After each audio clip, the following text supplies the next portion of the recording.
and not unknown. It was already in the public arena. So when I hear this, I get a little upset. I love the way it was done, first of all, because it's not long. You don't have to watch. Everything these days is too long. Right. Like, you can say it in an hour. I don't know how anybody wasn't all over this for the last 20 years, but... Hi, Bill.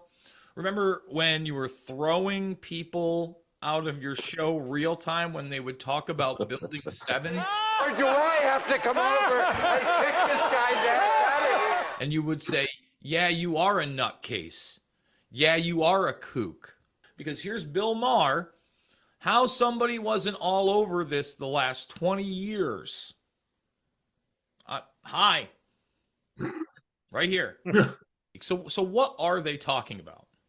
But crazy. That, what is it called? 9/11, the fifth plane? The fifth plane. I mean, that says it all. There was a fifth plane. There's no doubt in my mind after watching this that absolutely was the fifth plane. There's no law that says, no, we could only have 4 planes. No, there could have been 6. There could have been 6. But there definitely was this one. So let's stop. Yeah. And it was reported on, but they were whispers. He's opened up this whole thing, okay?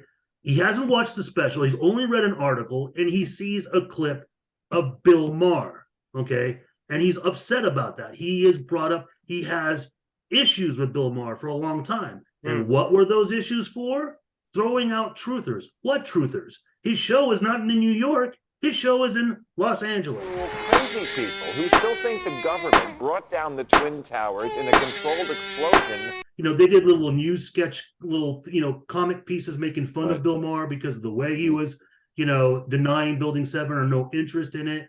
He threw those people out. Bermas's issue here is rejection, and I'm sure there's also the kind of thing is like, yeah, he's a likable guy. He's a funny guy. There's a lot of things we agree with. And I think it's also important to remember that Bill Maher was one of the first people that was targeted after 9/11, basically, just for some of the things that he was saying, about our foreign policy that provoked 9/11 in the first place. Mm-hmm. A lot of people have seen the documentary Religious. You see how he handles all those people. But look how he interviewed David Icke. And it wasn't in there. It was an outtake in the bonuses of the DVD. But even the way he was able to handle that interview with David Icke, despite the problems that there is with David Icke, is still somewhat respectable. And he let him explain, his world theory and what's going to happen in the future, So all of that happened, to be upset about because he rejected Building 7. So what? Who died in Building 7? Right. Nobody. But what does mean something is the fact that look at the history of Bill Maher as his show, Politically Correct, how long it's been politically incorrect, how long it's been going on. Well, did you ever think that maybe Bill Maher knew somebody who died on 9/11? Well, he certainly did. He had, back in 1999, Barbara Olson as one of his guests on the show. Barbara, who died on Flight 77, her husband, Solicitor Ted Olson, the phone calls made, all of that. And, what are you known for? Loose Change, the film that propagates that Barbara Olson didn't die at the Pentagon. Knowing Bill Maher, knowing that these popularized conspiracies out there, basically advocating hoaxes like that, what do you expect Bill Maher to say? And then be optimistic about this whole situation with Flight 23. Of all the things I've said, and believe me, I've said a lot of things, as you all know, that could get my head on a block.